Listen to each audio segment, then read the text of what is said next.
மாரி மலை முழஞ்சி மன்னி கிடத்துறங்கும் சீரிய சிங்கம் அறிவுற்று தீவிழித்து வேரிமயிர் பொங்க வெப்பாடும் போந்துதறி மூரி நிமிர்ந்து முழங்கிப் புறப்பட்டு போதருமா போலே நீ பூவை பூவண்ணா உன் கோயில் நின்றங்கனே போந்தருளி கோப்புடைய சீரிய சிங்காசனத்திருந்து ஜாம்வந்த காரிய மாராய்ந்த அருளேலோ ரெம்பாவாய்.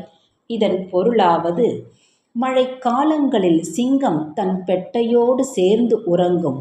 மலைக்குகைகளிலிருந்து அது விழித்து எழுந்து வரும்போது தீப்போன்ற சிவந்த கண்களை திறந்து பிடரி மயிரை சிலிர்த்து உடம்பை சோம்பல் முறித்து உதறிக்கொண்டு கம்பீரத்தோடு வெளியில் புறப்படுவது போல, காயாம்பூ நிறக்கண்ணனே, நீயும் உன் பள்ளி அறையிலிருந்து புறப்பட்டு வந்து சிறப்பான கலை உணர்வோடு அமைந்த இச்சிம்மாசனத்தில் சிங்கம் போல வந்து அமர்ந்து எங்கள் குறைகள் என்னவென்று கேட்டு அருள வேண்டுகிறேன்.